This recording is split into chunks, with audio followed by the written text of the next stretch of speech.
Totem Poles by Rudy Rucker and Bruce Sterling. Read by Rudy Rucker. Dirt Complaining and Dirt Hearkening were a long-buried married couple. "I haven't minded being dead one bit," said Dirt Complaining, "but now we've got space aliens nosing around, and they're curious about totem poles. Why did you men even make those things?" "We were great artists," said Dirt Hearkening. "Fools conjuring up cosmic forces." "I miss potlatch," said Dirt Hearkening. "That's what I've missed most, down here in the earth's dirt." "Potlatch again," said Dirt Complaining. "Ha! All you big chiefs pretending to be above all wealth, so spiritual, so potent. Whose robes and amulets were you burning and throwing into the sea? Women's crafts, women's treasures." "Easy come, easy go," said Dirt Hearkening. "With flying saucers in the sky, our whole earth is in play. But come what may, dear wife, our squabbles don't matter any more. The heirs of our dead flesh still walk the earth, husband. The living take no account of us. People have forgotten that sacred truth was captured in the mighty symbolism of our totem poles, even though the saucers understand." "Your totem poles were vulgar," said Dirt Complaining. "Big phallic brags." "We artists like that sort of thing. A totem pole that stands up good and stiff? Very fine." "Let's see how this ends," said Dirt Complaining. Ida lowered her combat binoculars. She had pale skin, a heart-shaped face, and a bob of lustrous dark hair. "It's a shame that nobody sees the point of our struggle. What if we're wrong?" Kalanin adjusted his brimless fur cassock hat. He was a bony, waxy-skinned warrior with high cheekbones and a great beak of a nose. "You and I will be heroes," he said, looking tenderly upon Ida, "once we learn how to kill this race of flying saucers." "But the saucers are saving the very earth that mankind destroyed. If you wash an apple before eating it, do you do that for the apple's good?" Heaped with garbage, a chain of filthy diesel trucks lumbered toward the vast scar of the coal mine here in the Donbass region of the Ukraine. One after another, with distant groans and screeches, the great trucks dumped their trash. It was high noon, with a glaring sun. The alien creatures had three primary forms, one for the air, one for the sea, and one fearsome form that infested the earth itself. The air invaders resembled classic flying saucers. They haunted Earth's skylines, absorbing pollutants. In their seagoing form, the saucers took on shapes like whales. They devoured poison gyres of floating plastic with their ivory teeth and filtered toxins with their dark baleen. And the subterranean saucers were colossal, rubbery saucer worms. They infested mankind's mines and landfills, erasing every scrap of poison they found. Thanks to the aliens, the withered fields and rainforests, stricken by every form of human rapacity, were blooming again. Happy dolphins and gallant tuna swam the open seas. Wild pigs roamed the taiga like the wind. The planet's molten poles were freezing again as the rising seas receded. The very largest of the chthonic saucer worms was here in a Donbass coal mine. Kalanin's sworn goal in life was to kill this worm. For weeks, militarized Russian diesel trucks had been dumping nuclear waste into the mine, filling it with choice bait for the saucers. Lured by this bonanza of filth, an armada of the flying saucers had burrowed into the shaft and had merged their bodies to form a vast and lumpy worm. Sheltered by a rampart of wet sandbags, Kalanin and Ida watched one of the great silvery saucers fly by overhead. Kalanin's ragtag paramilitary warriors set up a rousing anti-aircraft fire from their muddy ambush holes, but they weren't firing bullets. The living saucers, it seemed, had a weakness. They carried within them some prime directive about intelligent life, some ethic that manifested itself as a tenderness towards human beings. The saucers were unwilling or even unable to harm people. They had an especial loathing for dead people. Therefore, Kalanin's paramilitary troops fired human body parts at any saucer within range, making the innocent blue sky above the radioactive coal mine into an aerial graveyard of human carrion. The saucer flexed, ducked, and dodged its way through the sprays of gore. The fierce militiamen concentrated their bloody fire the more. The saucer's capacities, although great, were not infinite. Under the harassment of flying carnage, the saucer's smooth, seamless edges grew rough. The alien invader slowed, faltered, and broke into a hailstorm of twitching mirror scraps. These were saucer grubs, actually quite good to eat.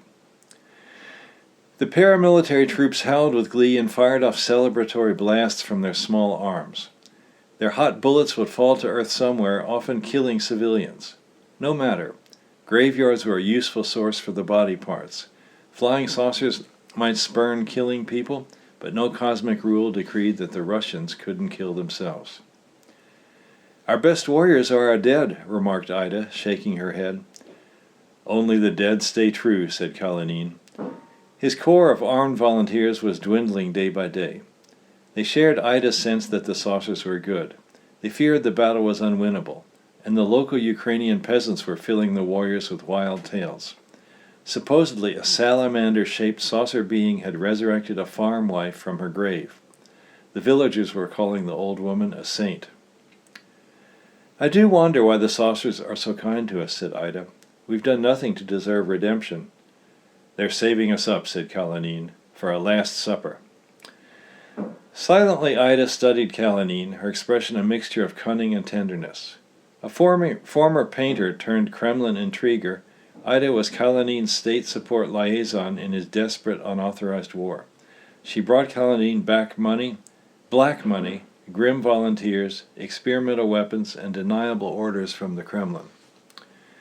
Kalanin was a veteran of the Russian nuclear missile corps.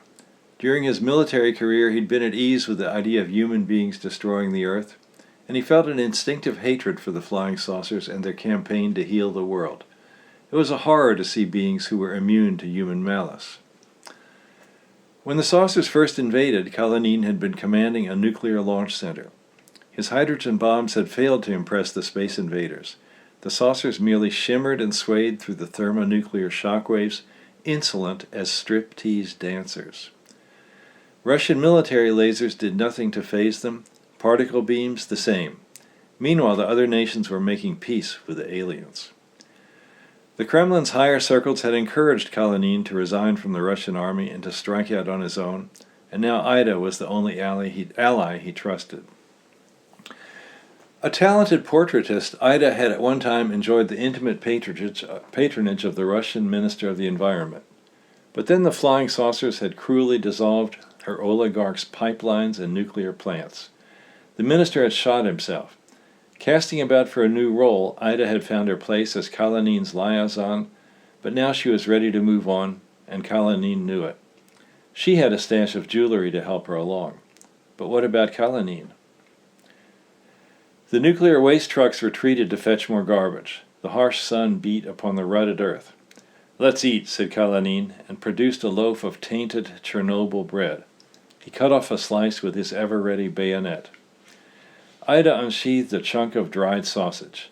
The meat within its casing was the flesh of a Przewalski horse. Methodically, the couple chewed their meager rations. "That giant saucer worm likes you," Ida told Kalanin. "You fed it so much trash that it thinks you're its best friend on Earth." "I've spoiled the worm, yes," said Kalanin with a thin smile. "It's like a decadent intellectual, a lazy gourmand that never spent a day on duty." "Don't hate intellectuals, Kalanin. I'm one too. An artist, don't you remember?" Kalanin's face reddened with a sudden access of rage.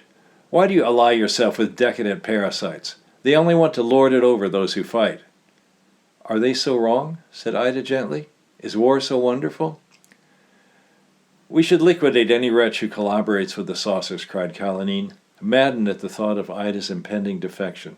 Below his furry hat brim, his narrow eyes filled with tears. Wildly he ranted, "Spineless bastards! Double domes! Where's their sense of destiny? Life to them is nothing but hashish and vulvas."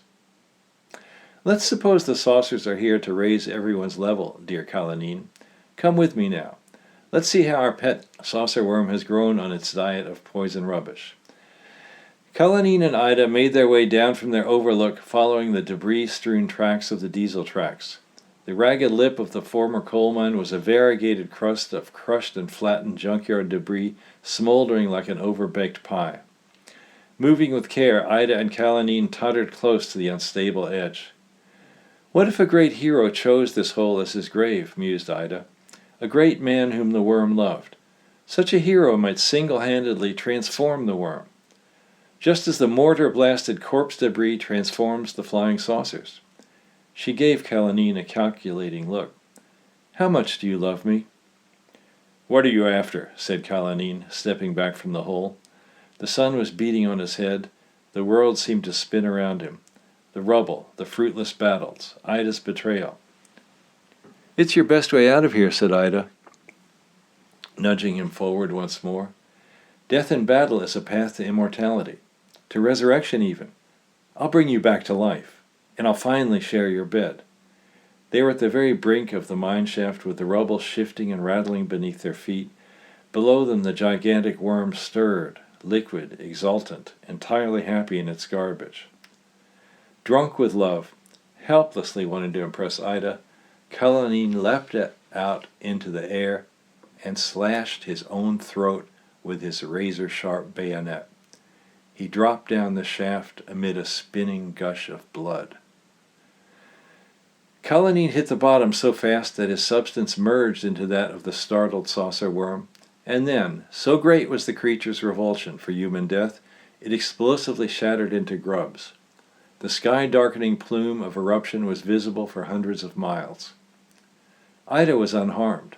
Quickly and decisively she took command of the paramilitary rabble, declaring a ceasefire and dismissing them all. That night she set off for Mumbai, India, following Kalanine's plume. "Mumbai is the greatest city mankind has ever seen," Puneet remarked to his business associate Leela. "We nearly wrecked the planet with filth, but that was just our subcontinental exuberance. And now, thanks to the saucers, all is well. Our business is an integral part of Mumbai's greatness." Leela had brought in a bright stainless steel tiffin box full of free-range saucer grubs, fresh from the Ukraine. The edible grubs had blown in on the monsoon winds. They were unusually tasty. Leela offered one to Puneet, who gobbled it with his usual avidity. Leela and Puneet were from the district of Maharashtra, elite school friends and now in business together. Their initial funding had come from Puneet's prosperous family. Leela and Puneet had rocketed to commercial success by marketing saucer worms as a general house-cleaning product called Clean Cobras. The source of the worms? Lucky Puneet had managed to stable a saucer creature inside a Mumbai warehouse, an anomalous silver being the size and shape of a crocodile. There was no knowing why the creature had approached him, but there it was. He fed it a steady diet of human garbage, and the obliging lizard butted off as many clean cobras as Puneet and Leela could use. It was Leela who thought of selling the worms. An image of the saucer salamander was an integral part of her marketing campaign. It appeared in all the ads. These days in India, there was a fad for all things relating to the beneficent saucers. "Our trade is indeed bringing us fine success," said Leela. "And now we should seek entree to high society. Philanthropy, Puneet, highly upscale. We do something momentous for dear old Mumbai, and then we are in the social register." "A stupendous civic gift," mused Puneet, "with the proviso that we spend no cash. Commercial moguls such as us are too slick for that." "Agreed," said Leela. "What if you petition our saucer lizard on behalf of Mumbai? Perhaps a great feast on our saucer worms? Surely the lizard will honor the astral generosity of your soul." "You are a most agreeable woman," said Puneet. He raised his finger. "I have indeed been envisioning a saucer gambit, a grand stroke of urban development. Presenting it as philanthropy would be genial indeed." Leela crossed her stocking legs and opened a paper notebook. "Tell me your raga to riches, Puneet." Puneet toyed with a cufflink, suddenly shy, but then, warmed by the sun of Leela's smile, he found his voice. "I am proposing that we colonize Mumbai's outlying districts with 11 duplicate copies of the city center." "What?" "A dodeca Mumbai, 12 super cities united in one magical, intricate graffito of urbanism. We're far too crowded within our one small Mumbai. Once I issue my commands, we'll enjoy a mega sprawl of 12. This is a good thing. The saucer lizard can accomplish it." "Truly so?" said Leela. "All I've seen the lizard do is hatch clean cobra worms. Exceedingly many of them, yes, but—" "Our saucer lizard is deeply sensitive to my kundalini," replied Puneet. "The only limits are those within my mind." Warming to the sound of his own voice, Puneet waved his spotless cotton sleeve at the view from their penthouse office's window. "We'll make the Dodeka Mumbai of your dreams, Leela." "But I've dreamed no such thing." "The lizard and I will cut and paste our entire downtown, warping and squeezing where need be." "And you said 12 in all?" "I have conceptualized a keen workflow," said Puneet, glowing with pride. "We copy Mumbai once, and that makes 2 Mumbais. Then we copy the 2 Mumbais, so there are 4. And then," Puneet rose from behind his teakwood desk and wrapped his clean Cobra distribution map with a swagger stick, "then we make 2 fresh copies of the 4, arriving at 12 altogether." "I understand," said Leela, her expression studiously blank. She would never want the wealthy Puneet to know she thought he was an idiot. "Imagine our tourism," crowed Puneet. "Our exotic Indian fastness, 12 times as magical as before. Dodeca duplicated by saucer aliens. What a place for a honeymoon." Leela tapped her front teeth with her mechanical pencil. "But 12 Mumbais means 12 times the slums. Dodgy to promote." "We won't be copying the people of Mumbai," said Puneet. "Human reproduction is for the likes of you and I. The saucer lizard will only be replicating the infrastructure. Dodeca Mumbai will have 12 classic Royal Taj hotels, 12 Bombay stock exchanges, 12 marine drives. Each and every Mumbai dweller will have 12 times as much room." Leela made jotting gestures in her notebook. She gazed up at Puneet, widening her eyes. "Brilliance! The lowest slumdog sleeping on the pavement will prosper as a landlord. Imagine the looks on their faces in Dubai. The Arabs have a mile-high skyscraper, yes, but our metropolis will be 12 times so flat as ever before." "It's good to have you as my business soulmate, Leela. Our brain power is more than doubled. Dodeca Leela Puneet." Puneet paused, studying Leela's fair form. "May I venture another idea? What if we launched the first wave of Dodeca Mumbai tourism with a fertility festival?" Leela frowned. "Sex tourism?" "Nothing so hole and corner as that," said Puneet, adjusting his coiffure with his manicured fingertips. "In Dodeca Mumbai we are looking for the stars." His voice grew soft. "Listen to me, Leela. You and I might inaugurate the family festival, the fertility festival, should you permit. We two have been selling saucer worms for months. Isn't it time we discovered our mutual humanity?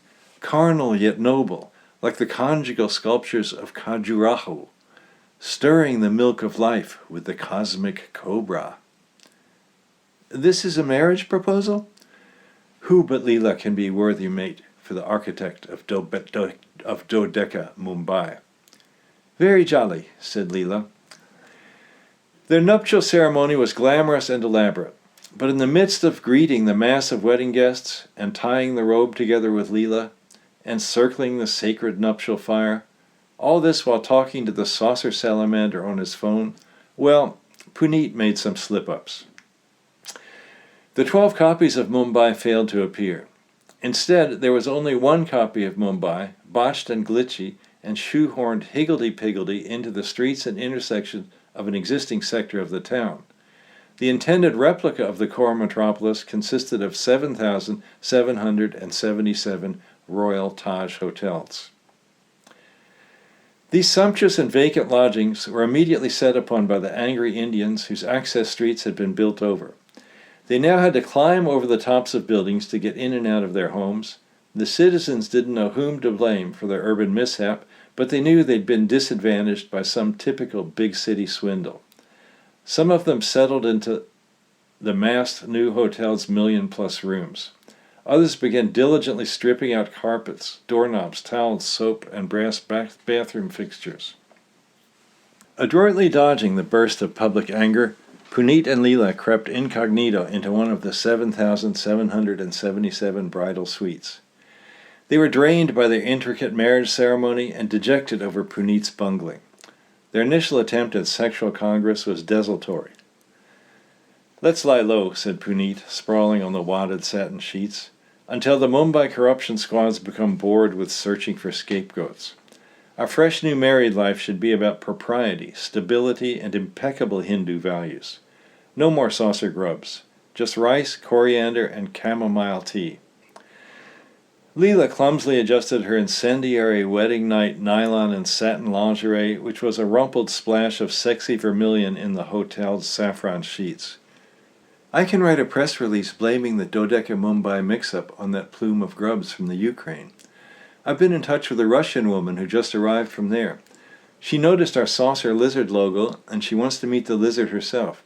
She has some odd notion about rebirth. Anyway, she's offering me diamond earrings." "Birth?" said Puneet, always a half step behind. "This reminds me of the fertility festival I'd mentioned. All singing, all dancing, very fine. I'll take the stage and announce that my new bride is on the way to bearing me a son and heir, thereby bringing us sympathy. The sooner the better, Leela." "I knew you would request this, Puneet, but the time is not right. I'm a successful businesswoman embroiled with international intrigue." Puneet raised a chiding finger. "Human fertility is the one blessing that flying saucers can never bring. You must bear us 2 sons, 7, 12. Leela immediately locked herself in the suite's large bathroom. "What are you doing in there?" called Puneet plaintively. "All will be well, dear husband," said Leela. Her voice was indistinct through the heavy gilt door. "I'm consulting expert counsel." Time passed. Puneet watched television, which consisted entirely of 20th century satellite reruns from China and Brazil. And now someone was pounding on the hallway door. Puneet opened up to find an attractive white woman standing there. She had smooth, pale skin, a lustrous bob of dark hair, and a writhing, bandage-wrapped package cradled in both her arms. It resembled a mummified crocodile. "Did you lose this?" said Ida, in Russian accented English. "That's mine," cried Puneet. "That's my magic saucer lizard. It's the source of all my business." The Russian woman tenderly set the writhing mummy onto the marital bed. Leela unlocked the bathroom door and pranced into the hotel suite. She was still in her wedding lingerie and had tidied her hair and makeup. "This is the Russian woman you were talking about?" Puneet asked Leela. "I phoned her for help," said Leela. "Help with what?" said Puneet. "We were doing fine here. We just got married." "Does that make you the master of life and death?" put in Ida, rolling her glorious eyes in disdain. "While you frolic in satin sheets, a Russian hero gave his life for mankind." She turned to Leela. "Open the windows. A miracle is at hand. A redemption. A resurrection." Leela obeyed at once. The low, city-lit clouds were roiling with dark energy, swirling with an almighty monsoon of flying scraps and silver shreds. Ukrainian saucer grubs hailed in through the open windows, mounding upon the twitching silver crocodile in the bed. The grubs merged into a mass that split open and— "A son for me?" cried Puneet. "No." It was Kalanin. His eyes glowed like the staring orbs of a painted Byzantine icon. "Oh, darling," said Ida, hurrying forward and kissing his pale lips. "We're going to America," said Kalanin, pulling free. Ida and Kalanin walked hand in hand down a waterfront street in the grotty south end of San Francisco. It was a fine summer night, nearly dawn, with a full moon on the horizon. They'd been to an art party. There had been wine and a smorgasbord of barbecued saucer grubs. "I love the sight of saucers now," said Kalanin, gazing into the haunted, moonlit sky. He still had his beaky nose and his high cheekbones. His teeth were straighter than before, and he spoke English. His passage through the phantom world of the saucer beings had changed him in other, less definable ways. He said odd things, and he had a heavy aura. Kalanin had told Ida that he was one of 12 resurrected saucer saints, 12 saints scattered across the surface of the earth, and that he could hear the voices of the other saints within his head at all times. But Ida and Kalanin kept these secrets from those around them. They walked among humankind like an ordinary woman and man. Silvered by the low moon, A nearby saucer's energetic surface was a ceaseless flurry of subtle mercurial patterns like wave chop or like the scales of a swimming fish. "You always understood them better than anyone else, Colleen," said Ida. "Do they plan to annihilate us? Is that why they sent you back?" "They're refining us," said Colleen, "like ore within a crucible, like vapor in an alembic. Life and death are philosophical mistakes." "Sometimes I miss the old Colleen," said Ida. "It was noble to be so stubborn, fighting the inevitable, no matter what." "Discarded dross," said Colleen. "Economics, government, military power, nonsensical, distorted, irrelevant." Imposing as he seemed to others, when he gazed at Ida, his eyes were as warm as ever before. Love remains. Art is the path to the final unification. "Everyone at the party was saying things like that," said Ida, shrugging her bared shoulders in her shining gown. "People are so full of themselves in America. They talk as if they were demigods, but what do? They crank themselves up on grubs and watch someone's 1,000-hour video in 10 minutes. A mirage that flies by, half seen, half sensed," said Colleen. "The saucers want a richer kind of art. They want us to change the world." "But Colleen, what if the saucers are like children who poke sticks into anthills to watch the ants seethe? The ants build and build, they strive and strive, but are any of them famous artists?" "We'll craft a great work of ant," said Colleen. "Everyone at the party was talking about totem poles," said Ida. "In the old days the Native Americans of the Northwest carved faces on sticks with stone knives. That was their art. But then one strange day, the sailing ships came to them and strangers brought them steel axes. How did they respond? They made huge totem pole logs, from Oregon to Alaska." "Totem poles," said Colleen slowly. "Yes, of course. Totem poles are good. But the story is tragic. The old world that the natives knew by heart became someone else's new world. A world of syphilis and smallpox, with the totem poles stored in museums." "The grubs are our steel axes," said Colleen. "Why don't the saucers speak to us, Colleen? Will they let us join their world? Can we join the higher circles of galactic citizenship?" Colleen gave a dry laugh. "Higher than the Kremlin." They walked along in silence for a few minutes, bringing their minds into sync.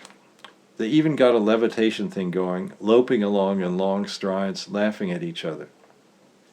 "You see it too?" said Colleen, coming to a stop, panting for breath. "You'll make a painting.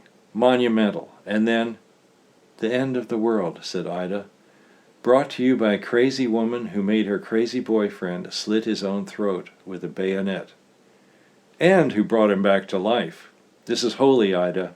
No need to joke." Ida held out her hands. "I laugh because I'm scared." The two of them embraced, lit by the moon and the silver saucers and the first rays of the rising sun. A gentle puff of breeze came off the bay. "I'll paint now," said Ida. "Paint everything," said Colleen. "Can it fit?" "I'll use poetic compression," replied Ida. "Room to spare." She raised her arms, and the skies opened. Tens of thousands of saucer grubs rained down upon her. Some of the grubs became brushes, others formed pools of paint. Ida and her living brushes set to work, painting on the street, on the sidewalks, on the nearby warehouse walls. Ida swinging her arm from the shoulder, carving sweeps of color and form. Her loose strokes limned buildings and people and trees. She depicted the insides of the buildings as well as the outsides, and the meanings of the things to be found in there, and the lives of those who'd made the things. "Be sure to include an image of your painting," urged Colleen. Ida nodded, uninterruptedly busy, sharpening the identities of her scribbles and blots. A tight spiral of darkly energetic grubs began converging onto a certain section of her mural. Ida was crafting a secondary world mural within the main one. Just like the main mural, the secondary mural held an image of the entire world, and within it you could see a third mural, with a yet tinier fourth mural inside that, and so on and on. "Keep going," said Colleen. "We've only begun," said Ida. Flecks of paint bedizened her bobbed dark hair like stars in a night sky. Cullinane closed his eyes and his lips moved. Rays of light flickered into life, one of them stellating out from Ida's regress, the others from points across the globe. 12 poles of supernal light, needles of prismatic brilliance, radiating into the cosmos, dissolving the substance of our world. Bathing in its native glow, the earth became a silver, dodecahedral orb, a mysterious cosmic traveler. "I like this potlatch," said Dirt, complaining. "The best ever," Dirt, hearkening, agreed.